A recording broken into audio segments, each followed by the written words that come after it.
في ناس سالتني كتير ازاي اختار كورس عشان اخده او دبلومه في التغذيه. اول حاجه ان انت تختار المحاضر ده هو اهم جزء انت لازم تعرف وتراجع عليه وتعرفه كويس جدا وتعرفه باي نيم، عشان هو ده اللي هيديك العلم. يعني انا اتخيل معاك كده، هل ينفع واحد يروح لدكتور عشان يكشف عنده من غير ما يعرف هو اصلا اسمه، ولا يعرف هو مؤهلاته ايه، ولا حتى يعرف الخبره العمليه اللي هو اشتغل بيها ايه؟ فللاسف ده ما ينفعش خالص. وده بفيدباك من كل العملاء اللي احنا قدمناهم واللي احنا خرجناهم على مدار ال10 سنين اللي فاتوا. أنا سلمى صلاح أحمد عبد المقصود، عندي 24 سنة، مخلصة Information System Technology. الحمد لله اخترت المكان اللي أخد فيه الكورس وأنا مبسوطة جدا بالمكان هنا، ومبسوطة جدا بدكتور أحمد جاد، من الدكاترة الممتازة جدا بالذات في الشرح والورك اوت اللي احنا بنعمله، سوري الورك شوب. برضو بصراحة أنا استفدت جدا من الدكتور، واستفدت من الناس الموجودة كلها. التيم بتاع الدكتور كمان ممتاز جدا،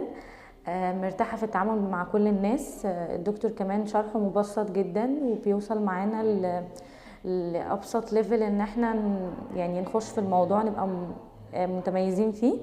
مبسوطة بكل حاجة طبقتها وكل حاجة درستها، واختيار المكان بجد كانت تجربة حلوة جدا جدا جدا.